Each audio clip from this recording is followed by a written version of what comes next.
Buongiorno, buongiorno, ben ritrovati con Focus TG sempre in diretta. Andremo in tutte le nostre province per aggiornarvi sulle ultimissime notizie. Partiamo da Bassano del Grappa, dove un 83enne è stato trovato privo di vita nella sua abitazione, pare fosse morto da 15 giorni. Andiamo da Vanessa Banzato e Andrea Benetti per la parte tecnica. A te, Vanessa. Buongiorno, buongiorno a te direttore e a tutte le persone che ci stanno seguendo da casa. Purtroppo un dramma della solitudine, perché Danilo Fabris, che abitava all'ultimo piano di questa palazzina, è stato trovato privo di vita grazie all'intervento dei vicini di casa, che hanno subito allertato l'amministratore. Sono arrivati i vigili del fuoco, si è mossa la polizia locale. Aveva 83 anni e pare almeno che fosse da più di 15 giorni che fosse deceduto. L'hanno trovato in avanzato stato di decomposizione, quindi una scena tremenda, come si può ben immaginare. Assieme a me proprio la persona che abita davanti al signor Fabris, Tina Dolova. Ci vuole raccontare cosa è successo? Sì, sinceramente qualche mese fa è successa una situazione simile con il signor Fabris. Abbiamo notato che non c'è movimento, uscita, entrata, la casa era chiusa, la finestra era aperta, come vedete lui la lasciava spesso aperta in alto, e abbiamo chiamato, diciamo, l'autorità per capire cosa succede dentro, perché lui era una persona splendida, era molto positivo, però era molto riservato, non voleva tanto che le persone si intromettano nella sua vita privata, perciò abbiamo tenuto abbastanza la distanza con lui. E lui era alpino, era bravissima persona, e qualche mese fa i pompieri hanno scoperto che sinceramente l'hanno trovato in ospedale, che non stava bene di salute, e adesso abbiamo portato un po' di pazienza. Pensavamo che magari è capitato stessa situazione, pensandoci magari che o è in ospedale ricoverato, però alla fine Paolo, vicino di casa, ha allertato l'amministratore Toresan, e lui ha reagito con l'autorità. Hanno chiamato i pompieri, la polizia locale, e abbiamo scoperto la disgrazia, ecco. Lascia un grande vuoto. Lascia un grande vuoto. Mi dispiace tanto che non siamo riusciti a aiutare di più, che forse se ne permetteva in qualche maniera a seguire i suoi passi, la sua quotidianità. Diciamo che forse non sarebbe successo così, però è andata. Tra l'altro alcuni vicini, che hanno preferito però non essere inquadrati, non essere intervistati, ci hanno parlato di un Danilo Fabris sempre presente, organizzava anche il carnevale, costruiva le maschere per i carri del carnevale, e pensate, aveva anche contribuito a costruire un ospedale in Brasile come volontario. Aveva aiutato i missionari a costruire un ospedale in Brasile. Viveva da solo, da poco aveva perso una sorella, non aveva figli, e di conseguenza, quando si parla davvero del dramma della solitudine, questo purtroppo è un drammatico esempio di queste persone che, pur dando tanto al quartiere, dando tanto alle persone vicine, poi appunto finiscono da sole. E questo è un tragico epilogo, perché, ripeto, 2 settimane, forse 3 anche, vero diceva? Sì, forse 3. Che appunto Danilo Fabris è morto, sono davvero troppe. Quindi bisognerà sentire, dopo andremo a sentire anche nello specifico l'assessore ai servizi sociali, per capire come ci si può muovere, come la comunità si può muovere per evitare che questi episodi possano ripetersi, possano verificarsi. Per il momento, direttore, da Bassano del Grappa è tutto, ti ricedo la linea. Grazie molto Vanessa Banzato e Andrea Benetti. E dai drammi della solitudine agli incidenti stradali, l'ultimo a Campodarsego, uno scontro fra 2 furgoni, uno scooter, c'è un ferito grave. Andiamo in diretta da Chiara Gaiani e da Sandro Ponchio. A te, Chiara. Direttore, buongiorno ai telespettatori. Sì, un dramma questa notte perché c'è un ferito grave in codice rosso trasportato in ospedale a Padova, ma ce n'è stato subito dopo anche un altro, davvero una giornata di passione per la strada regionale 308 del Santo. Le immagini del collega Sandro Ponchio vi fanno vedere lo scontro, un tamponamento avvenuto tra 4 autoveicoli poco dopo le 10, pochi minuti dopo la riapertura della strada per i rilievi del gravissimo incidente di questa notte. Vedete i mezzi di soccorso ancora sul posto, abbiamo fatto anche noi di rallentamenti venendo da Padova. L'incidente è venuto in direzione di Castelfranco, in questo caso per fortuna non ci sono feriti gravi, ma la 308 continua a restare una strada molto pericolosa. Che cosa è accaduto questa notte? Erano circa le 4:20 quando a poca distanza da dove ci troviamo con il collega Sandro Ponchio, ma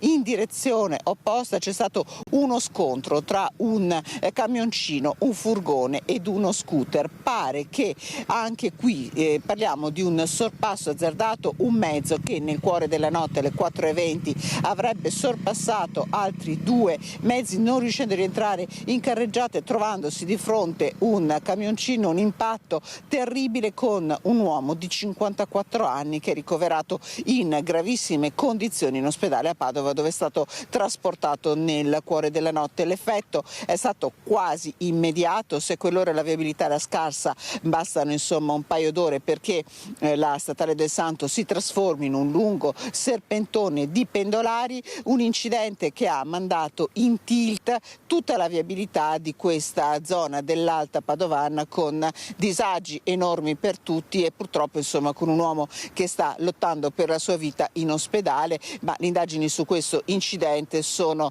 condotte dai carabinieri, mentre adesso qui in Statale del Santo ci sono gli agenti della Federazione della Polizia Locale del Campo Sampierese, agenti che ieri sera purtroppo hanno rilevato un altro ennesimo incidente in questa zona ad altissima densità di traffico. Da Campodarsego andiamo a Borgoricco lungo una provinciale, via Desman.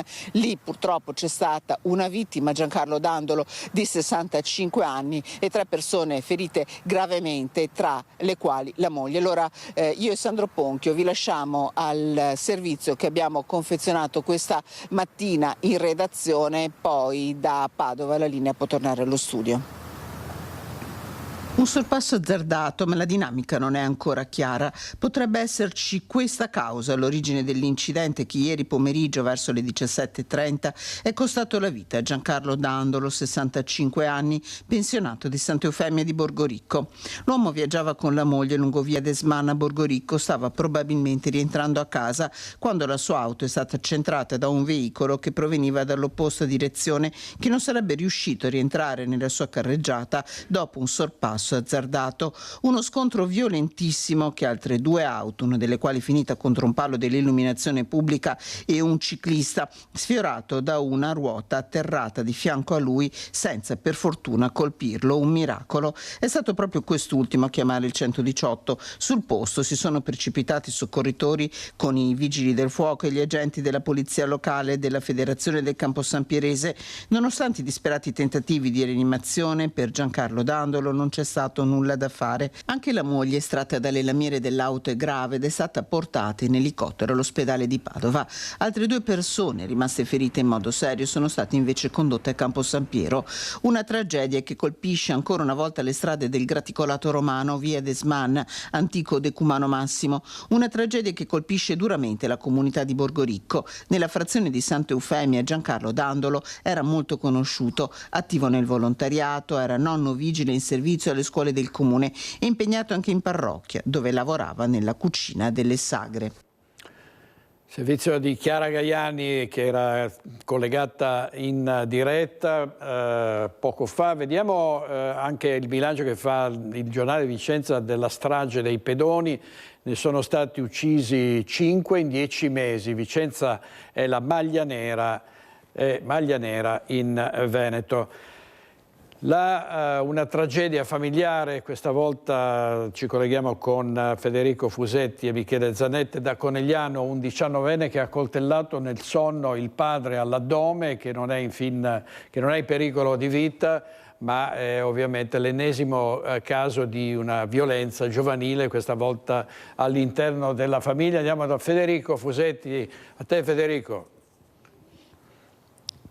Buongiorno direttore, buongiorno da me, da Michele Zanette. Sì, siamo a Conegliano per questa vicenda di cui parlavi, un dramma familiare avvenuto nella notte tra lunedì e martedì. In questo momento nell'abitazione non c'è nessuno perché sono probabilmente tutti in ospedale appunto a seguire le condizioni dell'uomo ferito, un uomo di 66 anni che attorno a mezzanotte è stato accoltellato dal figlio di 19 anni, 2 fendenti al torace. Questo è un po' il riassunto di quello che è accaduto. L'uomo è stato ovviamente subito soccorsi chiamati dalla famiglia ed è stato ricoverato in ospedale a Conegliano, dove è stato anche operato d'urgenza per alcune ore, ma come dicevi sembra non sia in pericolo di vita. Il movente ancora non si sa, nemmeno il coltello è stato ritrovato, anche se sembra che sia un coltello trovato in cucina dal figlio e appunto utilizzato per colpire il padre. Poi il ragazzo si è allontanato da casa, ma i carabinieri l'hanno rintracciato dopo poco tempo e adesso è arrestato, quindi è in carcere con l'accusa di tentato omicidio. Domani ci sarà l'udienza di convalida. Anche tra i vicini poca voglia di parlare, ci hanno raccontato però di un episodio che sarebbe avvenuto, questo è il racconto dei vicini, una ventina di giorni fa, quando ci sarebbe stato un altro violento litigio tra il padre e il 19enne. Poi insomma si era concluso, la storia era in un certo senso finita lì, però evidentemente qualcosa covava. E un altro dramma familiare, dicevo, che si avvicina, o comunque insomma ha degli elementi in comune con quello che è accaduto a Mogliano una settimana fa, con il padre caduto dal terrazzino di casa e ancora in lotta tra la vita e la morte. Facciamo il punto di questa vicenda nel servizio. I vicini qui mi dicevano che i carabinieri sono venuti, non si possono contare quante volte, tante volte. E allora dicevano prima o dopo succede qualcosa, perché era pazzo. Lotta ancora tra la vita e la morte nel reparto rianimazione del Cafoncello l'anziano 84enne scaraventato una settimana fa dal balcone di casa dal figlio 53enne in via degli Alpini a Mogliano.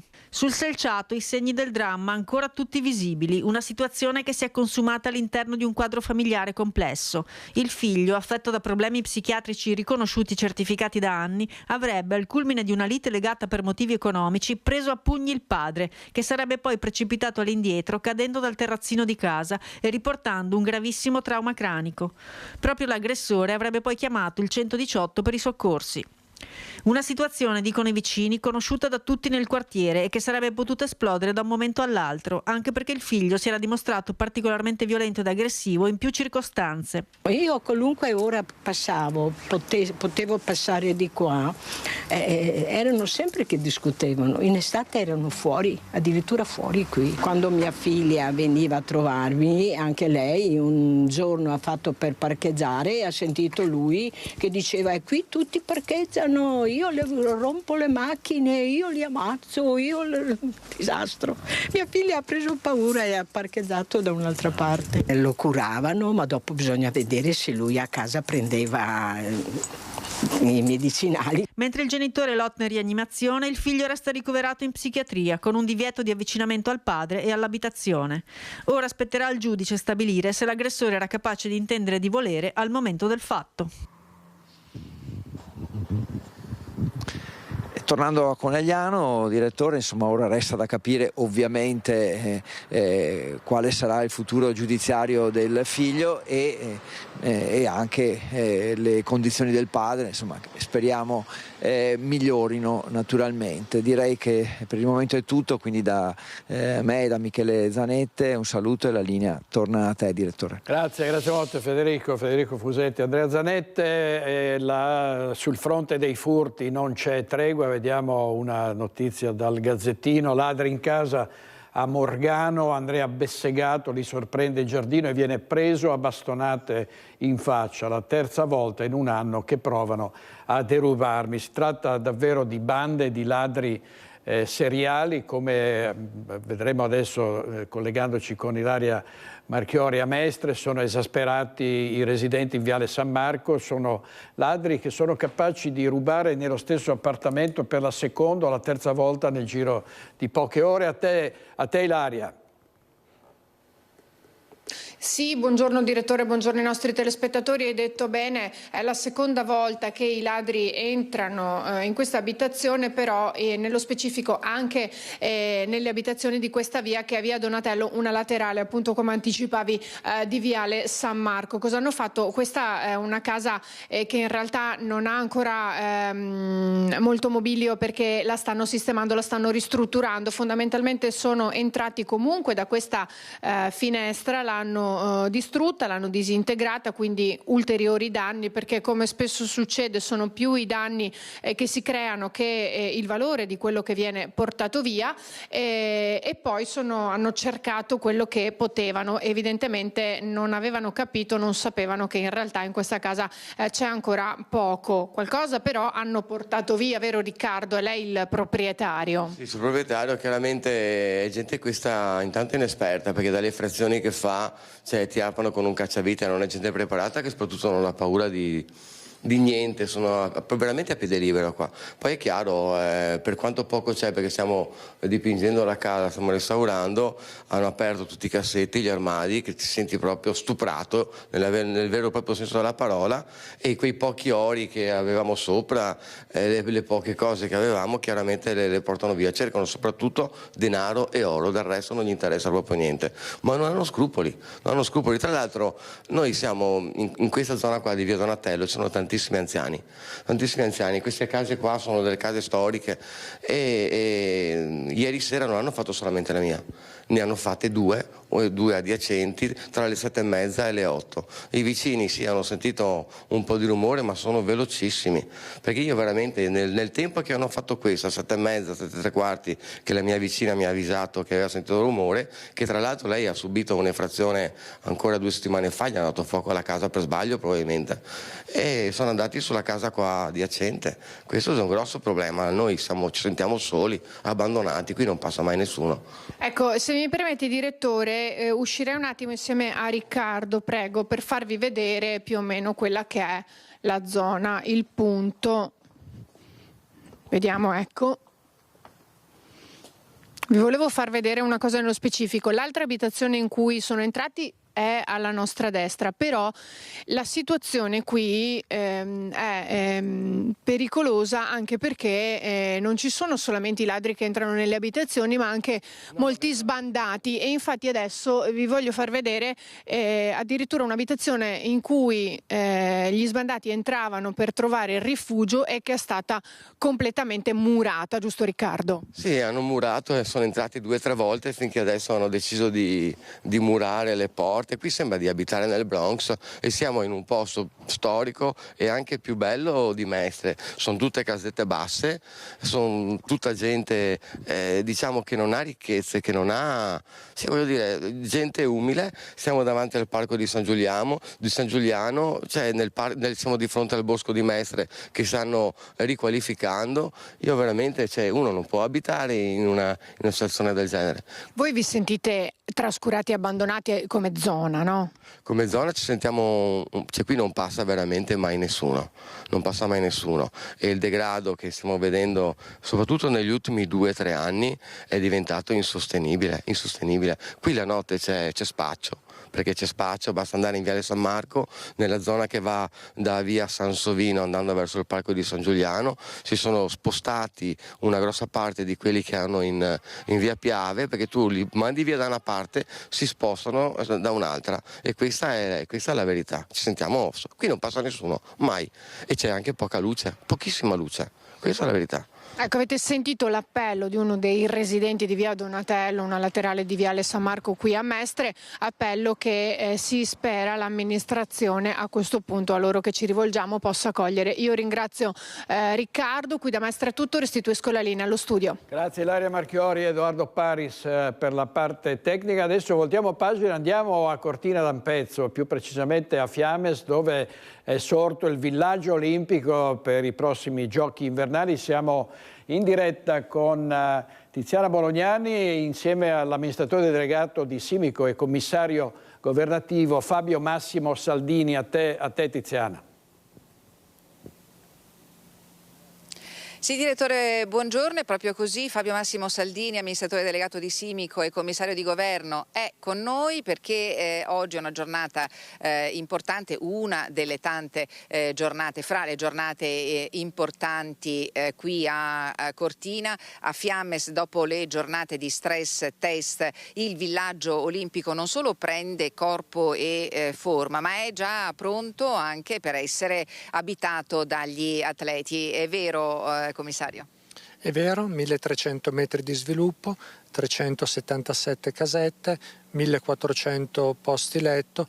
Lo stress test è terminato per le casette con ottimi risultati, tra l'altro come potete vedere la qualità delle abitazioni è eccellente, è in corso lo stress test per i building, per gli spazi comuni che gli atleti utilizzeranno durante le Olimpiadi e conto entro fine settimana di concludere tutto. Ecco, qui lo vediamo, siamo nella piana di Fiames, alle nostre spalle il Pomagagnon, in fondo il Faloria, insomma sarà anche un bel vedere per gli atleti, è vero Saldini? È un gran bel vedere, ma la mia contentezza sta nella qualità del villaggio olimpico che abbiamo realizzato. Sarà uno spazio disponibile, universalmente disponibile. Il Design for All ha dato i suoi effetti, infatti il 50% delle casette sono adatte alle persone con disabilità, pur essendo le persone con disabilità il 20% totale degli atleti, quindi tutti gli atleti potranno beneficiare del progetto fatto per le persone con disabilità. E poi lo ripetiamo, la peculiarità di questo villaggio è che al termine dei giochi tutto sarà smontato e venduto altrove. Questa è una delle novità delle Olimpiadi di Cortina. L'utilizzo di questa tecnologia di costruzione del villaggio olimpico permetterà poi di ripristinare l'ambiente come era prima. In realtà miglioreremo la situazione precedente dove c'era l'eliporto ed uno spazio di una nota casa automobilistica che faceva delle prove. Terminate le Olimpiadi smonteremo, le casette sono rivendute ad altri operatori e qua il ripristino ambientale sarà costituito da ripiantumazioni anche importanti. Ecco, con Stefano adesso, direttore, ti portiamo e naturalmente in compagnia di Fabio Saldini, ti portiamo all'interno di una di queste casette che abbiamo già potuto visionare in anteprima. Sono davvero molto confortevoli, dotate perciò di ogni comfort e sono a 2 posti, sono stanze che hanno il bagno, sono riscaldate, insomma c'è davvero di che stare tranquilli. Sì, sono delle bellissime casette, ha ragione, c'è da stare tranquilli, il design interno è eccellente, anche poi come ha visto gli spazi sono eccellenti, sia il 50% per le persone con disabilità sia il 50% per gli altri atleti, ma poi il villaggio è una cosa molto più complessa di queste abitazioni. Tra poco noi ci muoveremo dal villaggio qui a Fiames per andare a ispezionare ancora una volta la pista di bob, che in questi giorni è davvero il luogo in cui gli atleti stanno già cominciando a misurarsi sul serio sul budello di ghiaccio, ed è evidentemente una grande soddisfazione leggerla, non solo credo per Simico, ma anche leggere questa soddisfazione negli occhi degli atleti. Esattamente, tutti gli atleti hanno dichiarato la loro soddisfazione per questa pista, i coach hanno dichiarato che è la pista più bella al mondo e, come ricordava lei, la bellezza anche umana del nostro lavoro e vedere negli occhi degli atleti e dei coach la contentezza di essere qui. Poi pista di bob, stadio del ghiaccio, anche lì siamo addirittura d'arrivo.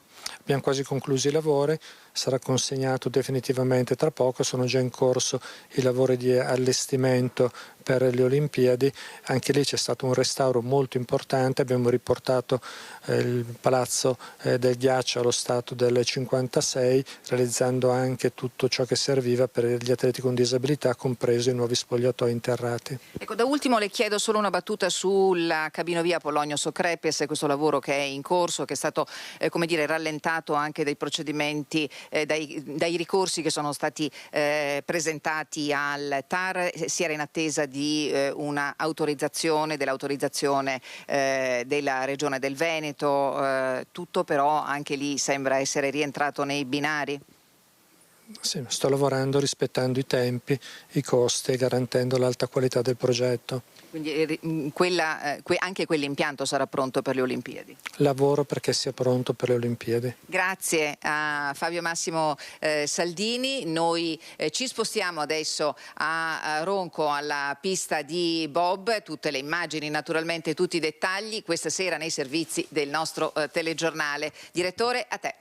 Grazie Tiziana, fai complimenti all'amministratore unico di Simico e anche commissario governativo Saldini, perché ha rispettato i tempi, ha fatto un lavoro delicatissimo, difficilissimo, con centinaia di lavoratori, nonostante le polemiche, nonostante le ostilità. Insomma, le Olimpiadi, i giochi invernali si svolgeranno regolarmente, sarà un grande evento per tutto il nostro territorio e ovviamente per tutto il Paese.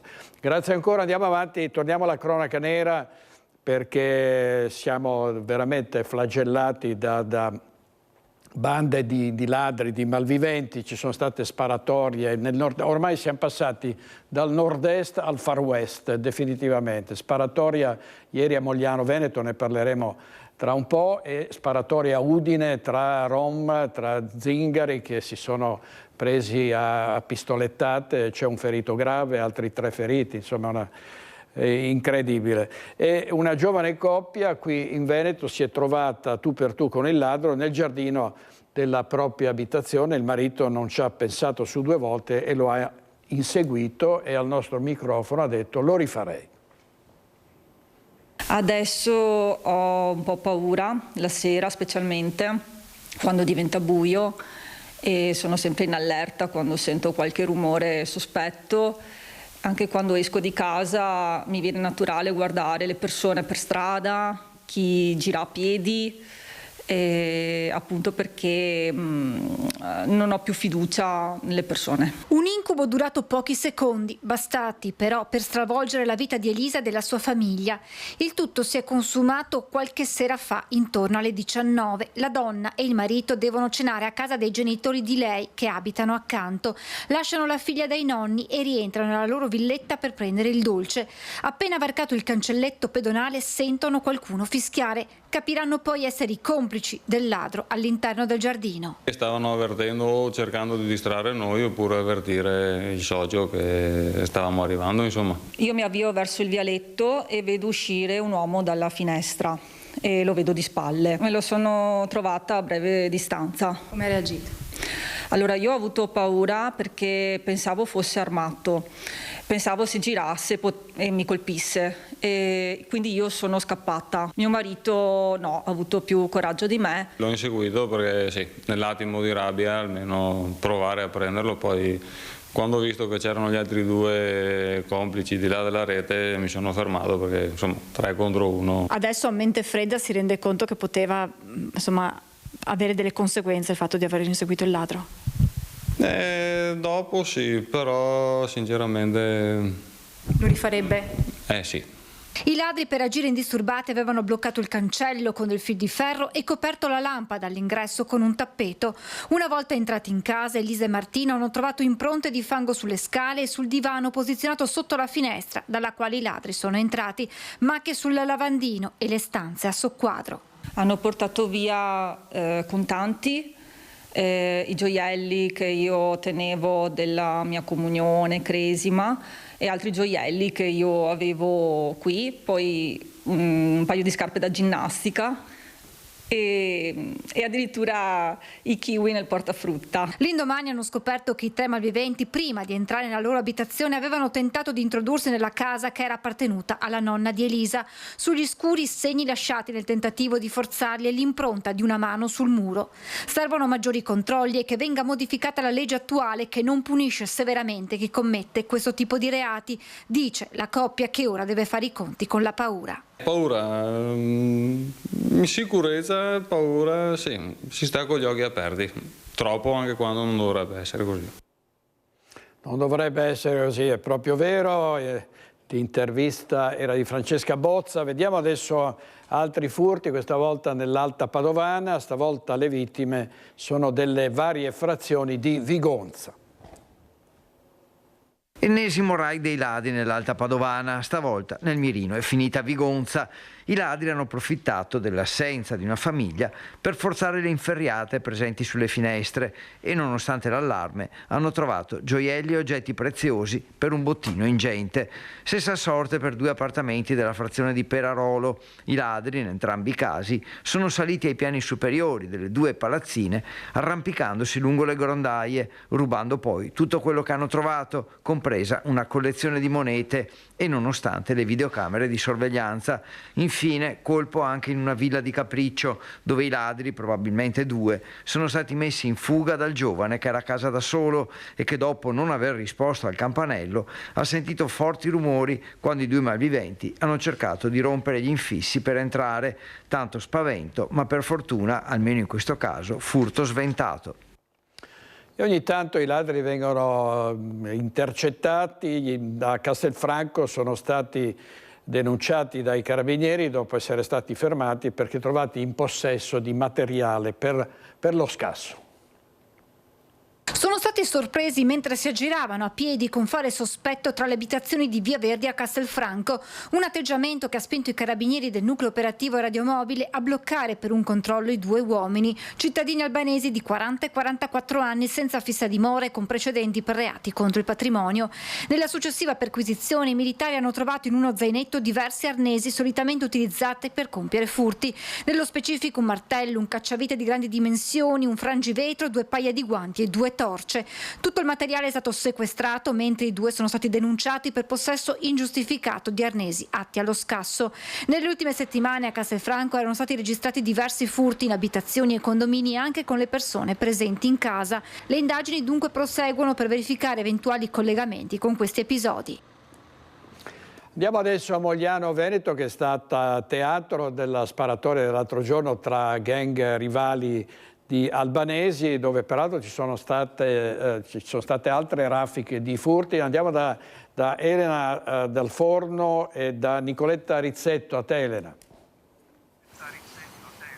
Sì, buongiorno direttore e buongiorno naturalmente a tutti i teleascoltatori di Rete Veneta. Proprio qui alle mie spalle c'è via Ronzinella, dove ieri sera almeno 3-4 abitazioni sono state visitate dai ladri, più o meno tentati furti, più o meno sono riusciti, ma addirittura ascolteremo una signora che alle 8:30 della sera, mentre stava tranquillamente in terrazzo a fumare una sigaretta, ha visto 2 figuri vestiti di nero scavalcare il recinto, entrarle in casa e addirittura farle il gesto di andare dentro casa. Invece poi la signora si è messa a urlare e li ha messi in fuga che è passata per la casa che state vedendo, dove addirittura il vicino che stava portando la spazzatura li ha probabilmente visti anche in volto. Poi hanno scavalcato e sono fuggiti attraverso questo parchetto che ora Nicoletta vi fa vedere, e poi si sono dileguati. I carabinieri che sono stati chiamati in 5 minuti sono arrivati e addirittura hanno mostrato un video alla signora perché probabilmente queste persone erano già state segnalate. Pare infatti che fossero venuti via da via Foscolo, dove avevano già fatto altri colpi, e siano venuti qui in via Ronzinella. Quindi notte di terrore qui a Mogliano dopo la sparatoria, ancora Mogliano sulle cronache, quindi direttore, sicuramente c'è un'allerta. Adesso vedremo poi nei telegiornali serali gli ulteriori aggiornamenti e ascoltiamo proprio la testimonianza di questa signora che ovviamente è stata molto spaventata da questo episodio, e ti restituisco la linea. Ieri sera alle 8:30 ero in terrazza, qui in terrazza al primo piano, stavo fumando una sigaretta e ho visto una sagoma, qualcuno dietro. Primo momento ho pensato che poteva essere mio figlio da giù che era venuto a mettere la spazzatura, solo che ho detto non l'ho visto uscire. E ho cominciato a urlare il suo nome e non usciva nessuno fuori. Però ho visto che c'era qualcuno e ho cominciato a dire c'è qualcuno, c'è qualcuno, c'è qualcuno. E ho cominciato a urlare il nome. Ho cominciato a urlare Roberto, Roberto, Roberto, Roberto, finché la persona è venuta fuori e con le mani mi ha mandato dentro, mi ha detto di andare dentro, vai via, cioè tipo così, vai via, vai via. E io lì ho cominciato a urlare come una pazza scatenata e loro hanno saltato il cancello qua e sono andati là in fondo. Sono scappati, erano 2 uomini, passamontagna, guanti, uno aveva un giubbotto nero, l'altro il giubbotto era più chiaro e da qua sono scappati. Sono entrati dalla casa a fianco, un grande spavento. I carabinieri sono stati efficienti? Efficienti, sono arrivati in 5 minuti. L'abbiamo chiamato e sono arrivati subito e poi dopo ho continuato ogni tanto che veniva fuori, ero molto nervosa, ho continuato a stare un po' in terrazza perché ero spaventata e loro, i carabinieri continuavano a passare. I carabinieri mi hanno fatto vedere una registrazione video con 2 persone e un'altra casa, un'altra residenza, comunque era, da quello che ho visto, queste 2 persone erano in giardino, sempre sulle casette da giardino e mi hanno fatto vedere, mi hanno chiesto erano queste 2 persone? E gli ho detto di sì, perché io l'ho riconosciuto dai vestiti, passamontagna, giubbotto e anche il vicino di fronte, perché anche il vicino di fronte li ha visti correre, perché lui stava portando fuori la spazzatura, era le 8:30. Oggi in regia ci sono Mattia Pizzai e Marco Gagliazzo. Avete sentito questa signora, anche la dignità dei derubati che non si mettono a piangere e ad urlare, ma chiedono che lo Stato intervenga decisamente. Tra i tanti appelli che ci sono arrivati, che arrivano anche ogni sera a Focus, cito quello della signora Paola Cavallin, che propone un appello corale di tutti i sindaci del Veneto attraverso l'ANCI, con le questure, con i prefetti, perché appunto si tenti di arrivare ad un controllo più capillare del territorio. Più capillare è possibile soltanto aumentando il numero delle forze dell'ordine e dei mezzi a disposizione di polizia e di carabinieri, e quello che in qualche modo si sta facendo a Vicenza. 37 nuovi carabinieri andranno a rimpinguare l'organico per tutte le stazioni della provincia, e anche in crescita il numero delle donne nell'arma. Ce ne parla Luisa Bertini con il nostro operatore Simone Squarcina. Sono stati presentati oggi al comando di Via Muggia 37 nuovi carabinieri, di cui 9 donne, che da subito andranno a ricoprire ruoli operativi in tutta la provincia. I giovani carabinieri di età compresa tra i 19 e i 22 anni arrivano dalle scuole allieve di diverse città italiane. Saranno distribuiti in tutte le stazioni del territorio con l'obiettivo non soltanto di incrementare gli organici, ma anche di rinforzare la vicinanza ai cittadini, rispondendo al bisogno crescente di sicurezza, specie nelle zone maggiormente caratterizzate da episodi di degrado e delinquenza. A tal proposito abbiamo sentito il tenente colonnello Antonio Contente, che vi facciamo sentire insieme. Sono appena giunti in provincia 37 giovani carabinieri, uomini e donne, sono operativi sin da subito. L'Arma dei Carabinieri, ringraziamo anzi il Comando Generale che ha voluto inviare per riempire naturalmente tutti gli organici della provincia attraverso il comandante della Legione, e sono immediatamente operativi già da subito, andranno a contribuire al bene comune e a dare sicurezza ancora di più in questa provincia, che sicuramente ce n'è bisogno. Sono in aumento e sono anche una grandissima risorsa. Ne parliamo spesso anche con voi. Voi immaginate naturalmente l'accoglienza che può essere di trovare magari una vittima di violenza, trovare già al primo approccio in una caserma una donna, quindi appartenente allo stesso sesso, può essere sicuramente ancor più d'aiuto in questo senso. Bene, viva i carabinieri. E i recenti episodi di cronaca hanno portato alla convocazione di un comitato per l'ordine e la sicurezza a Bassano del Grappa, alla presenza degli amministratori e delle forze dell'ordine. Abbiamo fatto il punto della situazione con il questore Vanessa Banzato. Tavolo sicurezza in municipio a Bassano, sul piatto gli episodi di violenza che hanno coinvolto giovanissimi in più casi. Non ci sono grandi elementi di preoccupazione, ci sono delle situazioni come è normale che sia, un territorio vasto, molto popolato, denso chiaramente di attività commerciali, industriali, c'è una vita anche sociale molto attiva, molto fervente, quindi è normale insomma, che ci possono essere delle situazioni che però insomma, vanno tenute bene sotto controllo. Situazioni che riguardano non soltanto però il comune di Bassano del Grappa, perché anche nei comuni limitrofi abbiamo visto negli ultimi giorni soprattutto il verificarsi di queste risse che hanno coinvolto giovanissimi.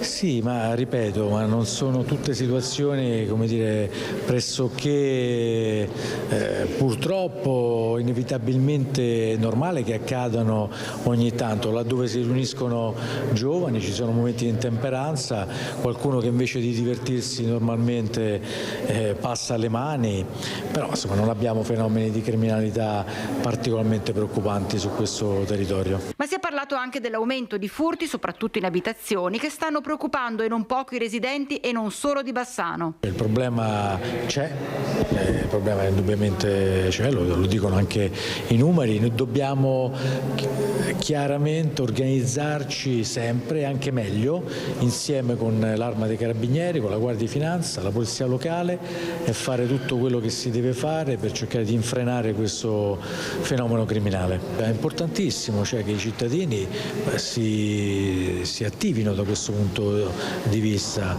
segnalino, è molto importante, per noi non possiamo essere ovunque in tutti i momenti in cui è necessario, questo è il punto, pur se insomma, dobbiamo sforzarci di essere presenti, no?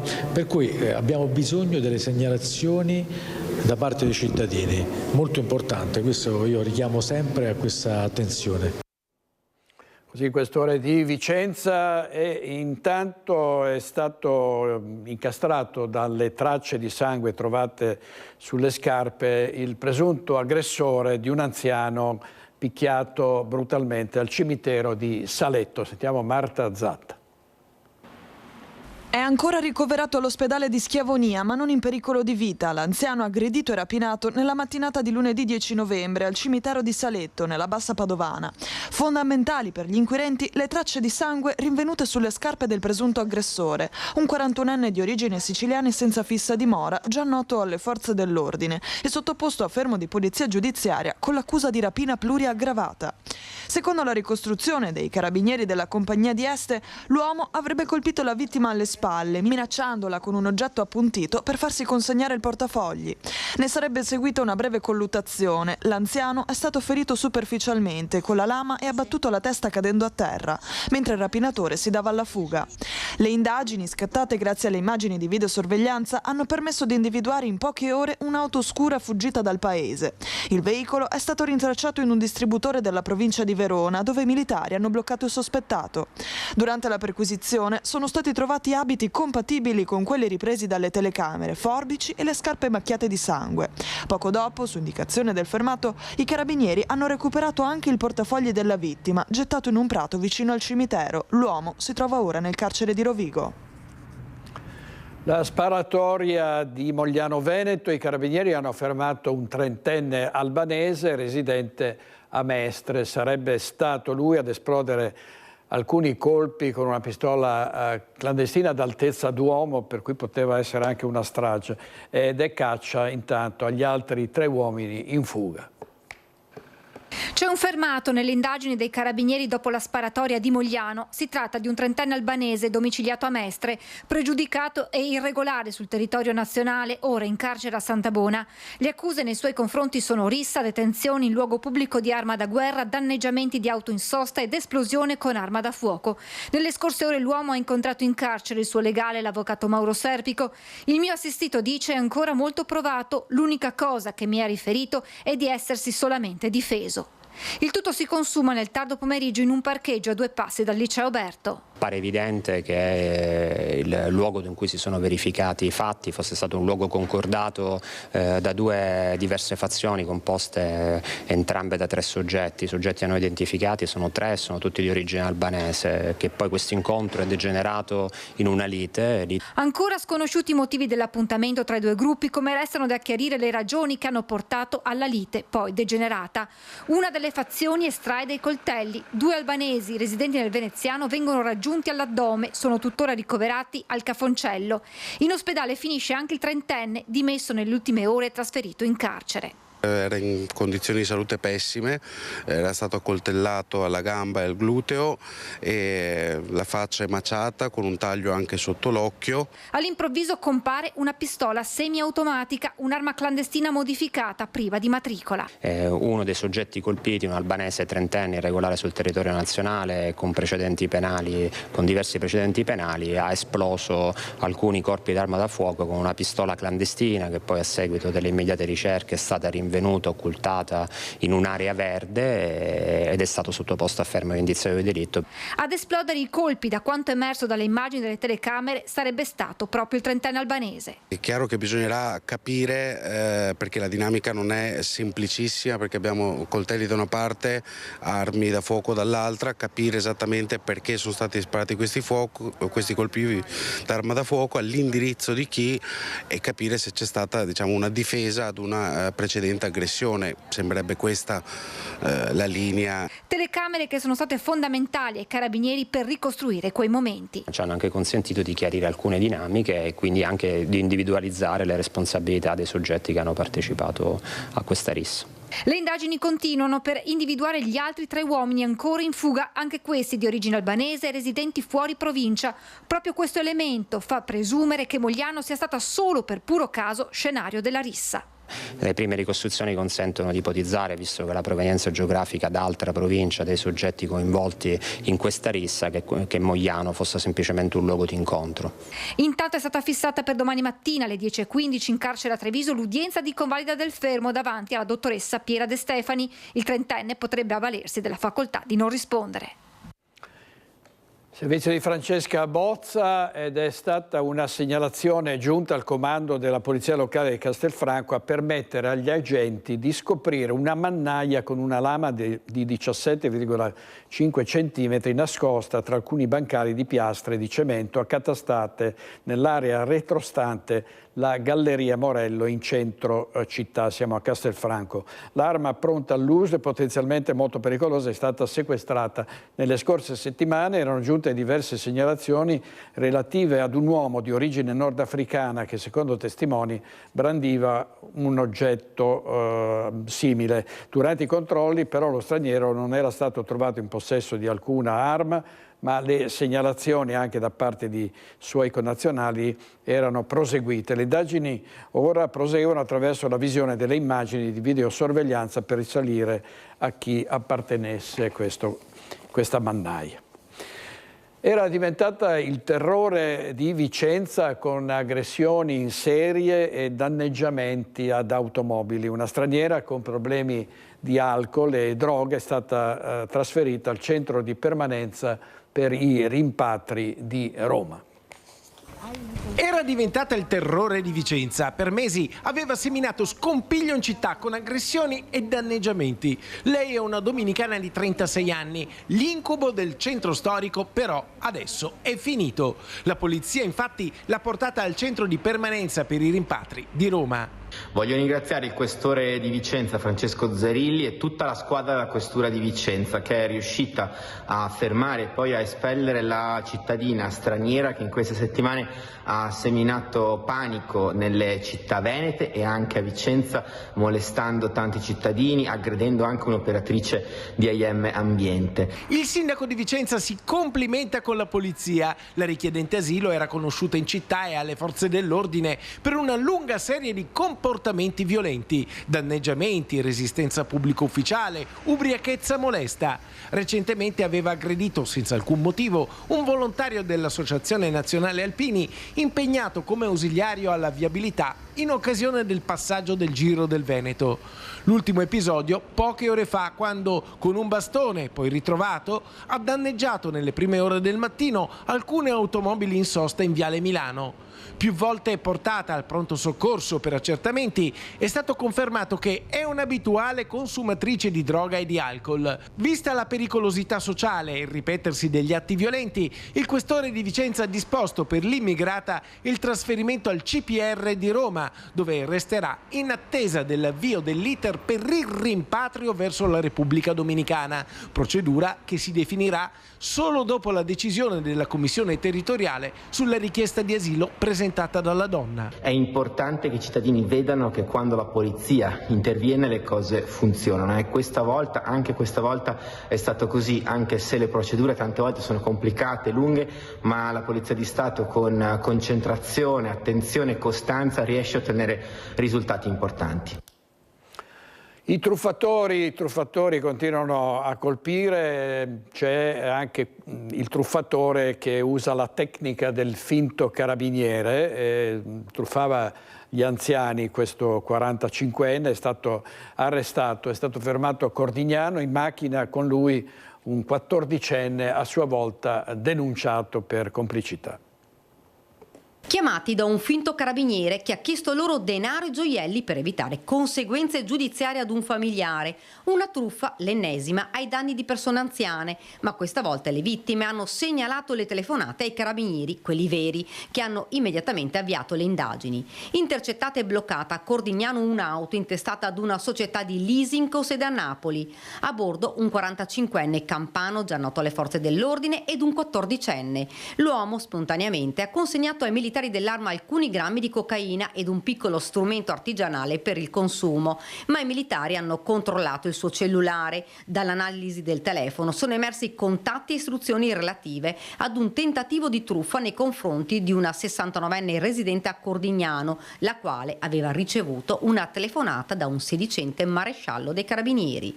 Il raggiro è stato sventato. La donna, successivamente rintracciata dai carabinieri, ha sporto denuncia. Il 45enne è stato arrestato per tentata truffa ai danni di persone anziane e segnalato per detenzione di sostanza stupefacente per uso personale. Il 14enne è stato invece denunciato in stato di libertà per la medesima condotta criminosa e affidato ai genitori. L'episodio conferma l'attenzione costante dell'Arma dei Carabinieri nella prevenzione e repressione delle truffe ai danni di persone anziane, con l'invito a segnalare tempestivamente al numero di emergenza 112 ogni episodio sospetto o contatto anomalo.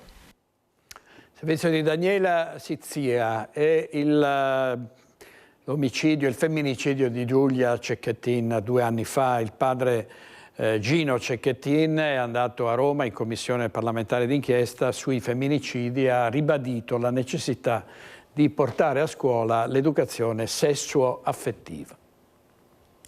E quindi ho scelto di reagire, di dare un senso a quel dolore che rischiava di distruggermi. Era l'11 novembre 2023, la sera della scomparsa e poi si è scoperto solo in seguito della morte di Giulia Cecchettin. 2 anni, un anniversario che il padre Gino commemora alla Commissione parlamentare d'inchiesta sul femminicidio a Roma. L'introduzione prima del dibattito è scandito dalle sue parole. Non sono qui per chiedere più punizioni o leggi più dure. La giustizia serve, ma arriva sempre dopo. Io sono qui per parlare di ciò che può arrivare prima, la prevenzione e quindi l'educazione. Il ricordo di Giulia, che sottolinea Gino Cecchettin, prende vita nell'associazione contro la violenza di genere nato l'anno scorso, ad 1 anno dalla sua uccisione, ed entra nelle parole del padre di Giulia l'importanza dell'educazione sessuo-affettiva nelle scuole. Una scuola che non parla di affettività, di rispetto, di parità, è una scuola che lascia soli i ragazzi di fronte a un mondo che grida messaggi distorti. Vi assicuro che l'educazione affettiva non è un pericolo, è una protezione. Non toglie nulla a nessuno, ma aggiunge qualcosa a tutti. Per Giulia e per tutte le Giulia che verranno, vi chiedo di fare una scelta coraggiosa, di credere nell'educazione come prima forma di giustizia, come la vera forma di prevenzione. In aula è Gino a ricordare 2 femminicidi, quello di Giulia Strapazzolo e Barbara Belotti, particolarmente efferati, e ribadisce la necessità di agire in prevenzione. 2 occasioni dove forse potevamo fare di più, perché in un caso c'era stata una denuncia e nell'altro c'è stato un malfunzionamento o addirittura il braccialetto elettronico è stato disattivato. Oggi la violenza di genere viene spesso raccontata come un'emergenza, ma non lo è. È un fenomeno strutturale, radicato nella nostra cultura, nei linguaggi, nei modelli di relazione, negli stereotipi che continuiamo a tramandare. Da qui l'impegno della Fondazione Giulia Cecchettin, occasione dunque quella in aula anche per denunciare l'insufficienza dei centri antiviolenza in Italia. Il mio impegno è quello della Fondazione, nasce da qui, dal desiderio di evitare che altri genitori debbano vivere ciò che ho vissuto io.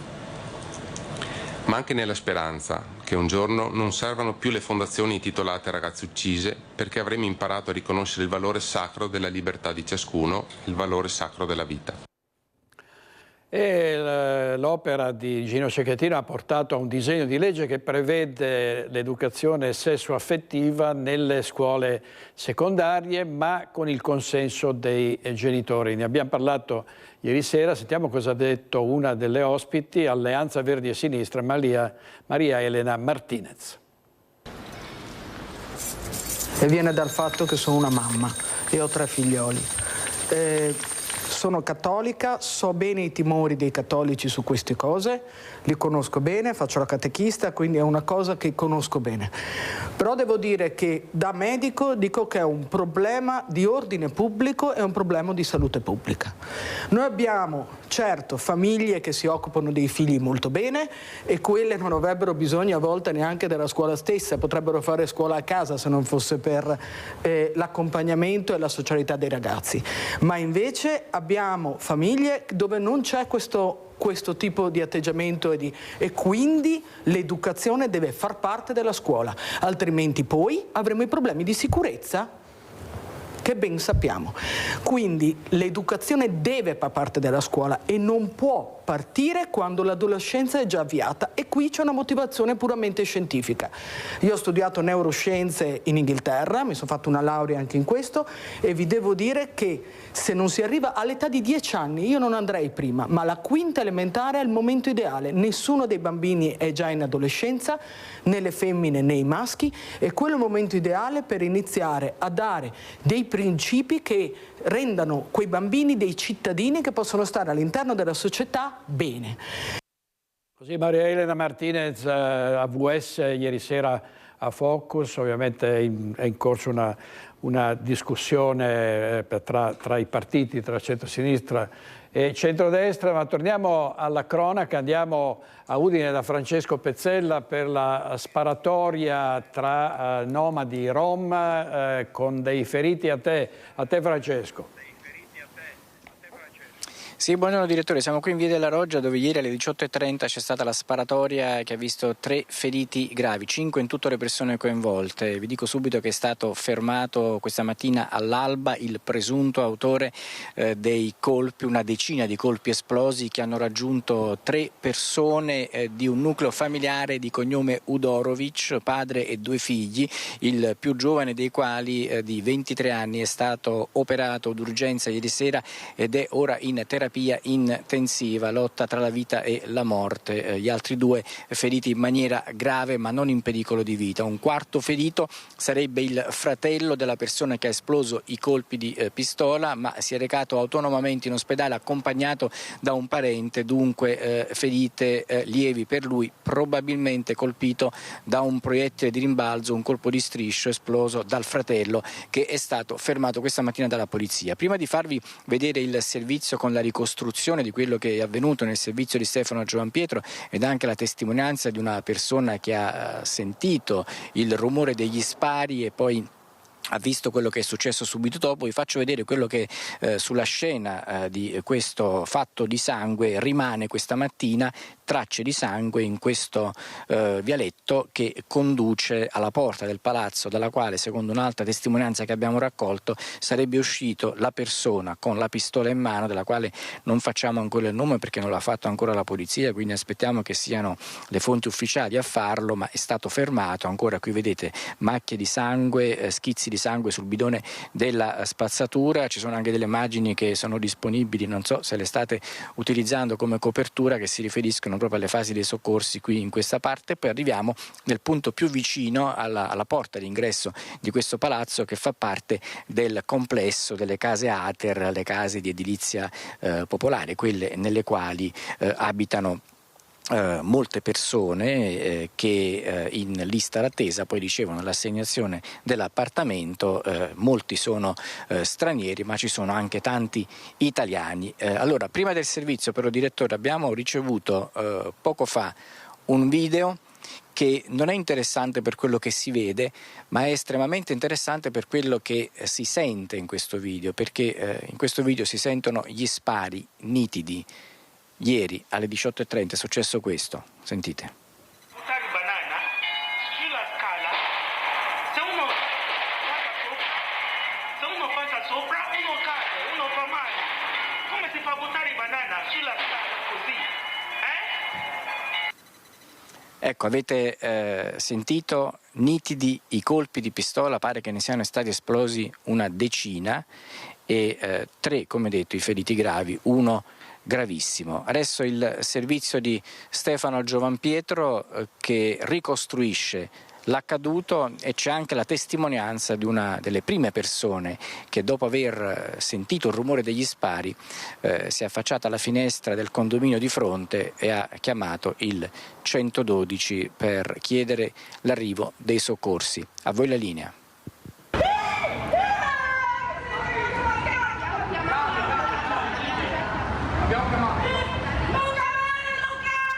Le urla disperate nel silenzio di un tranquillo pomeriggio a Udine rompono la monotonia di una solita giornata nei palazzi Ater del quartiere San Rocco, una tranquillità che in realtà era già stata interrotta dalle urla crescenti di una lite e poi da circa una decina di colpi. Sembravano petardi, invece erano colpi di pistola. Ho sentito degli spari, stavo in bagno e inizialmente pensavo fossero petardi, poi mi sono affacciata al terrazzo, ho visto 3 persone a terra. 3 persone a terra, una quarta ferita in modo lieve. Subito è partita da parte di Antonella Polzot la chiamata ai soccorsi, la seconda in ordine cronologico, vista la grave situazione con una persona a terra vicino a una macchina che non riusciva a respirare e l'altra ferita all'addome appoggiata ai bidoni della spazzatura, proprio quei bidoni che sono stati scandagliati a fondo dalla polizia per le indagini. Ho chiamato subito i soccorsi. Quindi ha chiamato lei il 112? Sì, ma ero la seconda persona che chiamava. Una appoggiata al bidone e quindi ferita all'addome e poi una a terra che non respirava. Tutto partito a poco distanza dal luogo della sparatoria, quando sono venuti a contatto 2 soggetti di altrettante famiglie nomadi vicino al Caffè Decaux. Erano le 18 quando è iniziata la discussione tra 3 persone con tanto di minaccia con un taglierino alla gola. Da lì lo spostamento nella zona antistante il Civico 5 di Via della Roggia, più al riparo da occhi indiscreti anche se visibile dai balconi delle palazzine Ater. Altre 2 persone sono accorse per dare manforte alle rispettive fazioni e la situazione è degenerata perché è spuntata una pistola. 10 colpi sparati quasi all'impazzata, che però testimonianze ed evidenza dei fatti garantiscono fossero esplosi per ferire, non per uccidere, mirando alle gambe. Finita la sparatoria, il possessore della pistola è scappato facendo perdere le sue tracce e lasciando 4 feriti, 2 in codice rosso, 1 in codice giallo e l'altro che è andato in ospedale autonomamente accompagnato dai parenti. Kevin Udorovic, 23 anni, dalle prime ricostruzioni sembra quello in condizioni più gravi, sottoposto a intervento d'urgenza per salvargli la vita e ora in terapia intensiva. Il fratello Marshall, 28 anni, ferito all'addome e ai glutei, e il 50enne Alberto Udorovic, il padre, ferito al femore. Simone Levakovic, 38 anni, è riportato ferito all'addome lievi, fratello dello sparatore, la cui latitanza è terminata mercoledì 12 novembre all'alba, quando un blitz della Polizia di Stato di Udine ha fermato il 40enne indiziato della sparatoria di Via della Roggia, confermando come il tutto sia nato dalla degenerazione di una lite per contrasti vecchi e ruggini tra 2 famiglie che l'Ater garantisce non siano residenti delle palazzine dove si è verificata la sparatoria, ma che, afferma la polizia, vivano in quella zona. Si lavora adesso a ricostruire la dinamica esatta e anche la sequenza degli spari, oltre a capire se entrambe le fazioni disponessero di un'arma da fuoco, anche se pare che i colpi siano stati esplosi tutti dalla stessa persona. Scene simili si erano viste nel quartiere oltre 30 anni fa, dice qualcuno, ma si trattava delle riprese di una serie poliziesca. Quello di martedì 11 novembre resterà invece una tremenda realtà con cui fare i conti e da approfondire nel pericolo quotidiano. Però qua, in questa palazzina, in questa, spesso arrivano la polizia, chiamate per schiamazzi, per risse tra extracomunitari, spesso e volentieri. Non è più un bel quartiere, noi siamo 18 anni che siamo qua, non è più un bel quartiere. ma una cosa del genere non è mai successa. Un quarto d'ora prima è rientrato mio figlio da scuola, quindi se rientrava un quarto d'ora dopo. Perché qualche lite c'era già stata, ma mai si pensava potesse portare a un epilogo simile in un tardo pomeriggio autunnale diventato da tranquillo a drammatico in pochissimi secondi di ordinaria follia. Grazie ai nostri colleghi della redazione di Udine per questo reportage. Adesso andiamo in pubblicità, ma state con noi perché poi parleremo di politica e di regionali con uno dei candidati, Alberto Villanova, tra poco.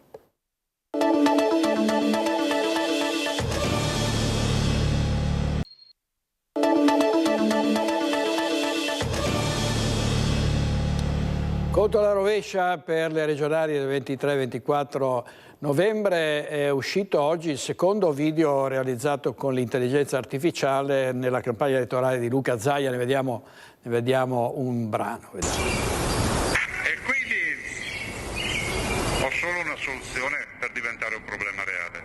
Mi candido capolista in tutte le province.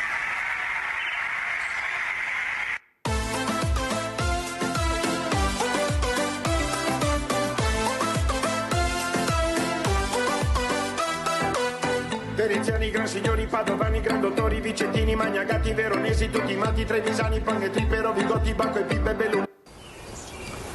Allora, questo era l'ultimo video realizzato con l'intelligenza artificiale da Luca Zaia. I candidati ovviamente sono alle prese con una campagna elettorale molto vivace. Saluto e ringrazio molto Alberto Villanova. Grazie direttore, buongiorno. Presidente dell'intergruppo Lega Lista Zaia in Consiglio regionale, che sta girando tutto il Veneto come, posso dire, come una trottola, perché sì, va dappertutto. Villanova, come d'altra parte ha sempre fatto, perché lei è sempre stato in mezzo alle comunità. Sì, è sempre stato un impegno che ho preso dall'inizio, ancora prima di entrare in regione, il fatto di stare a contatto con la gente, di andare a sentire quali sono i problemi delle persone e di cercare di essere sempre disponibile quando c'è bisogno. E ovviamente adesso in campagna elettorale è una campagna molto difficile, molto complicata, non credo molto salutare per il fisico.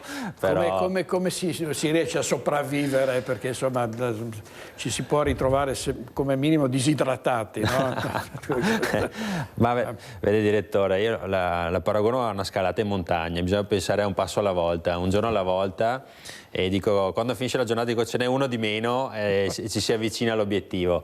È bello, da un lato è bello fare la campagna elettorale perché ti mette a contatto veramente con tantissime persone, e dall'altro ovviamente è faticoso. C'è chi non ha provato la sensazione di essere candidato, di mettere la faccia sugli autobus come ho fatto io in questo periodo, di essere così esposto, non puoi immaginare, però è sempre avvincente, è sempre una bella sfida. Senta, che aria tira in sostanza, cioè che riscontri ha adesso girando per tutto Ma io ho anche un buon riscontro, un buon feedback da parte delle persone. Io credo che Alberto Stefani vincerà di larga misura rispetto a Manildo. Credo che la Lega farà un buon risultato, e io dico deve assolutamente puntare a essere il primo partito in Veneto, e ancora di più in provincia di Treviso, la mia provincia. Dobbiamo far vedere il peso anche di tutto il lavoro che è stato fatto in questi anni, e abbiamo una lista molto competitiva, quindi sono sicuro che vedremo numeri di preferenze di tutto rispetto, quindi questo è il feedback che ho dal territorio. Giovanni Manildo ha già pensato a quello che potrebbe essere il suo assessore alla sanità. Certamente le dinamiche, i rapporti di forza tra i partiti probabilmente non saranno gli stessi della vostra giunta, dove c'era un peso determinato della Lega, e poi anche la presenza di Luca Zaia, no? Beh, penso sia scontato che cambierà il mondo con questa nuova legislatura, perché comunque non ci sarà più il presidente dopo 15 anni, quindi sicuramente cambierà, ci sarà un'altra impostazione di giunta. credo che verrà portato, diciamo, l'asse, diciamo, del terrestre verrà portato verso il Consiglio rispetto alla Giunta, perché ovviamente c'era molta più discussione in Consiglio e quindi anche secondo me l'esperienza in Consiglio sarà importante. Ho visto che Manildo ha indicato il suo candidato per l'assessorato alla sanità in pectore. L'ho trovata una cosa un po' strana, perché soprattutto prenderlo fuori dalle sue liste, no? Non ho capito perché non l'ha candidato, prima cosa, e secondo me è anche una mancanza di rispetto nei confronti, o di fiducia nei confronti dei suoi candidati che ha in lista, perché indicarlo così in anticipo e prenderlo da fuori vuol dire che non hai molta fiducia delle persone che hai messo in lista, perché non le ritieni al livello per fare l'assessore alla sanità. E visto che comunque ha tante liste, il campo larghissimo come si chiama, no? Tutte queste liste, immagino che all'interno di questi candidati ci potesse essere qualcuno valido. Se lo prendi fuori vuol dire che qualcosa non va. Senta, lei è medico, quindi conosce la sanità del Veneto come le sue tasche. Sono giustificabili tutte le, non dico le critiche, ma anche le critiche, perché le critiche vanno sempre bene, ma gli attacchi alla sanità del Veneto, che viene spesso definita come un disastro? Guarda, direttore, io anche per il mio lavoro li accetto e ascolto molto volentieri da parte della popolazione, dei pazienti, perché sono sempre dei segnali che vanno ascoltati, vanno capiti, e se si può cercare di risolverli bisogna risolverli. Li accetto meno da esponenti politici di sinistra che lo fanno solo per sputare contro la sanità o per buttare fango contro la sanità. Perché? Perché se noi andiamo a vedere dove la sinistra amministra, come l'Emilia Romagna, noi vediamo che l'Emilia Romagna è una regione che è sempre stata indicata come molto simile al Veneto e che la sinistra ci ha sempre detto che doveva essere il nostro esempio. Se noi andiamo a vedere la sanità dell'Emilia Romagna, funziona peggio che da noi, funziona peggio, su tutte le graduatorie è sotto di noi, e hanno avuto un buco di bilancio di 200 milioni di euro e hanno dovuto alzare tutte le imposte regionali per mettere a posto quello che è il bilancio della sanità. E allora, da chi amministra in questo modo, io non accetto che ci vengano a dire che noi non sappiamo fare il nostro lavoro. L'ho sempre detto qui, non l'ho mai nascosto, in sanità dopo il Covid ci sono stati 1000 problemi e ancora ci sono.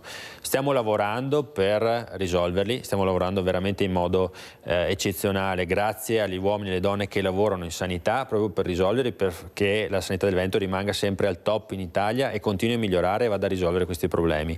Però non ci fermiamo sicuramente di fronte a degli esponenti politici che sputano e buttano fango solo per un tornaconto personale. E poi quando si parla di sanità si parla sempre, in qualche modo ci si riferisce alle istituzioni, poi in realtà la sanità è fatta, come lei diceva, da medici, dottoresse, infermieri, assistenti, cioè voglio dire sono gli uomini e le donne che fanno la sanità concretamente, no? Sì, guarda, io ho lavorato in ospedale per un po' di anni, non in questa regione, una regione vicina, e so cosa vuol dire lavorare in corsia, so cosa vuol dire essere sotto pressione, lavorare in reparti come il pronto soccorso, in sala operatoria, l'ho fatto per diversi anni e mi rendo conto che molto spesso, anche parlando con i miei pazienti attuali, molto spesso ci troviamo di fronte a dei problemi o delle recriminazioni che derivano magari dall'aspetto umano. Ci sono operatori che sono molto sotto pressione, magari basta una brutta risposta che viene data a un paziente e quello crea del malumore. Ecco, noi dobbiamo, per i prossimi 5-10 anni, dobbiamo fare in modo che gli operatori possano lavorare con dei ritmi umani, che possono lavorare con dei ritmi di lavoro che siano giusti. Dobbiamo togliere assolutamente la burocrazia all'interno degli ospedali, e lo dico perché l'ho vista anch'io. Dobbiamo fare in modo che i medici passino il tempo a visitare le persone e a curarle e non scrivere al computer, perché non sono stati formati per scrivere al computer, ma sono stati formati per curare le persone. Se noi interveniamo su questi aspetti, io sono sicuro che riusciremo a dare un servizio ancora migliore al cittadino e faremo lavorare meglio la classe medica e la classe infermieristica e chi lavora in ospedale, ed è una chiave fondamentale per dare una sanità al top anche nei prossimi anni. Allora, Alberto Vilanova, aria di fronda invece nel comune di Treviso, dove il sindaco Mario Conte, dopo i contrasti con Fratelli d'Italia, ha congelato, sospeso temporaneamente gli incarichi di 2 assessore, e cioè Sernagiotto e Vettoretti. Vediamo il servizio di Lina Paronetto. Sono Sono temporaneamente congelati gli incarichi di giunta delle due assessore di Fratelli d'Italia, Rosanna Vettoretti e Gloria Sernagiotto. È quanto ha comunicato alle dirette interessate il sindaco Mario Conte, che in attesa di confrontarsi sabato con il coordinatore regionale dei meloniani Luca De Carlo ha disposto che qualsiasi attività svolta dalle due assessore passi per l'ufficio del primo cittadino. Stop agli appuntamenti e ai compiti di rappresentanza di Cassugana nel territorio.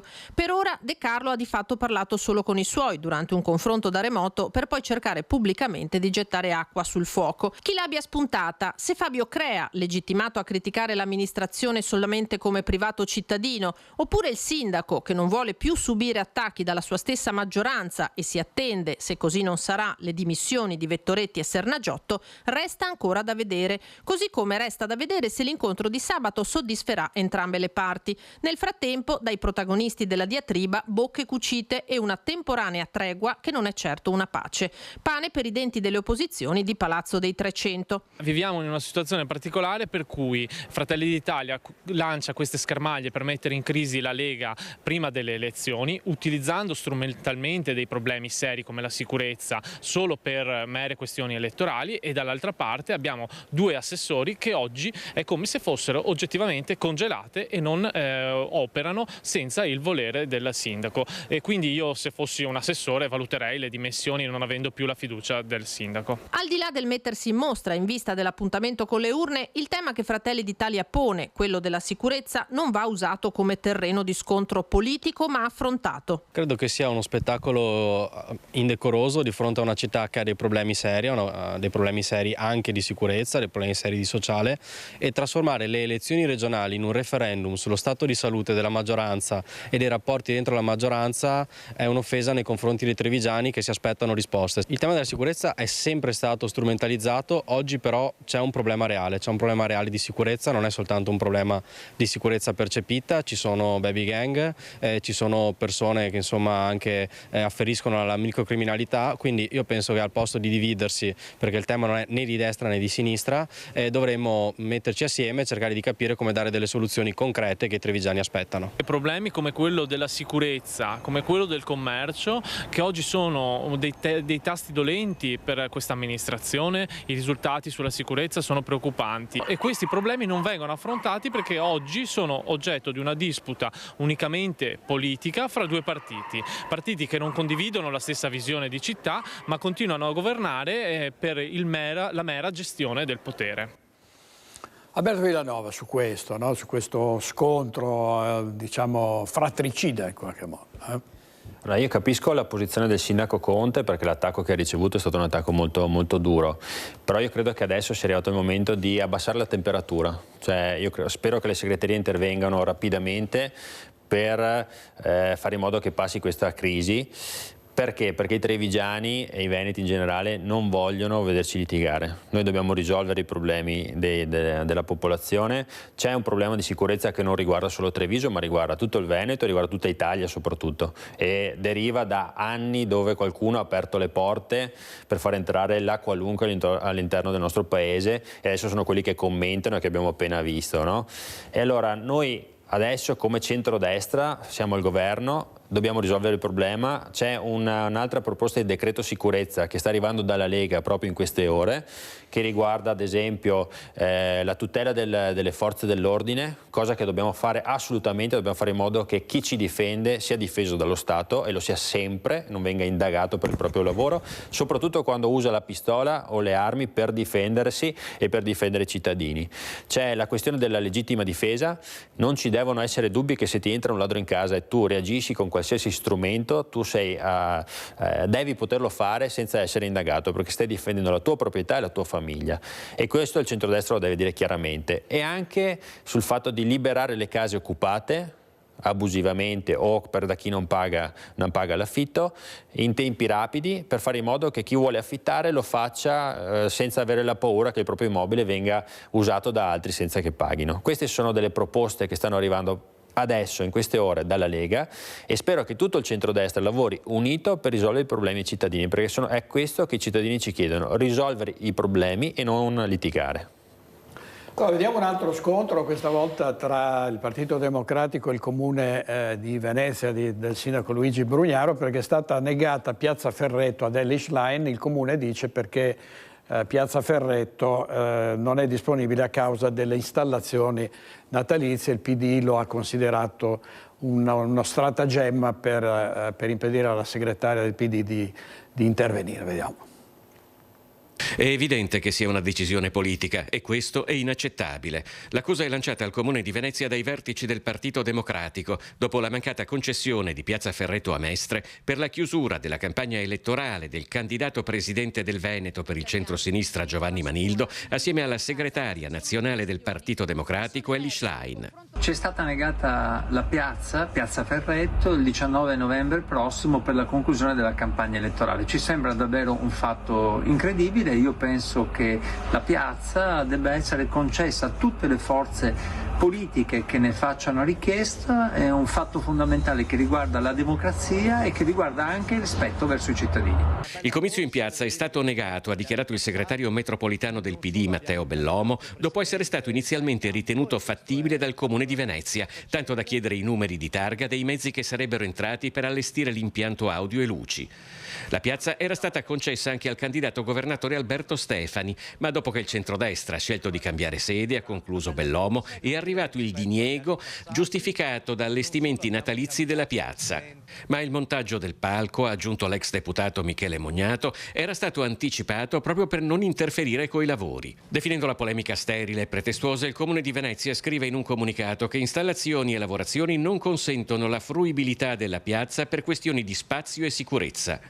L'amministrazione, per tutti i comizi elettorali di tutte le forze politiche, ha dato la disponibilità di Piazzetta Coin. Servizio Filippo, poi insomma schermaglie, no? Milanova in campagna elettorale si vede in genere ben altro, soprattutto nel confronto tra candidati. C'è il rischio che sia poi alla fine una campagna elettorale un po' scialba, secondo lei? Ma per quanto mi riguarda no, non mi sembra. Vedendo anche quando vengono la sera qui da lei a Focus non mi sembra che sia scialba. No, ma in generale diciamo, no? Ma è una campagna molto compressa, perché comunque il nostro candidato è arrivato, il nome del candidato del centrodestra è arrivato tardi, e quindi una campagna molto compressa, però secondo me è giusto rimarcare le differenze che ci sono differenze notevoli tra noi del centrodestra e loro del centrosinistra, quindi secondo me anche alzare, non dico i toni in maniera esagerata, però far capire che ci sono differenze è importante, perché questo porterà anche la gente a votare. Il fatto di vedere che non sono tutti uguali i politici che si candidano, ma ci sono delle grosse differenze, prima di tutto fa appassionare la gente e secondo invita la gente a votare. Se vedono troppa similitudine questo non fa bene, quindi secondo me è giusto anche che ci sia una sana dialettica politica, forte, aspra, rispettosa, sempre rispettosa, però è giusto che ci sia, perché se no non si capisce qual è la differenza tra uno e l'altro. È verissimo. Allora andiamo in pubblicità un paio di minuti, torniamo subito con Alberto Villanova, state con noi.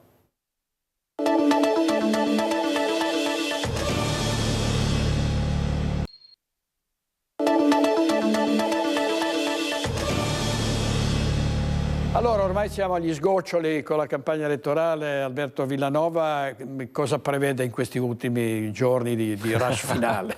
Di correre. Non ci sono altre cose da fare. No, sarà ultimi giorni veramente di corsa a incontrare persone.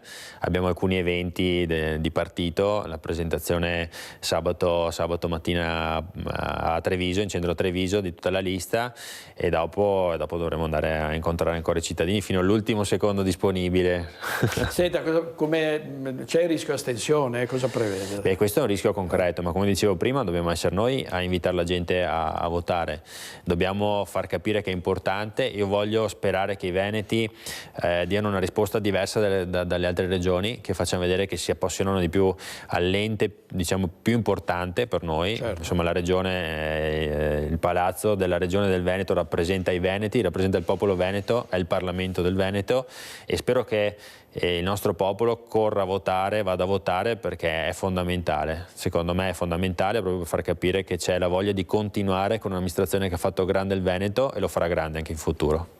Grazie molte Alberto Ilanova. Grazie a lei, direttore. Buon lavoro, grazie molte. Allora vi leggo gli ospiti di questa sera a Focus: Rosanna Conte, Barbara Denardi, Marco Della Pietra, Yuri Dorian Gray, Marco Gasparinetti, Stefano Marcon, Giulia Princivalli, Roberto Rigoni Sterne e Luciano Sandonà. Conduce Filippo Foi stasera perché io sarò a Meduna di Livenza dal sindaco Arnaldo Pitton a presentare ai cittadini il mio ultimo libro che riguarda Focus, ma non solo, la crescita impetuosa di Media Nord-Est, il mondo delle televisioni private e poi ovviamente in retroscena, i segreti, tutto quello che avviene dietro le quinte delle nostre emittenti.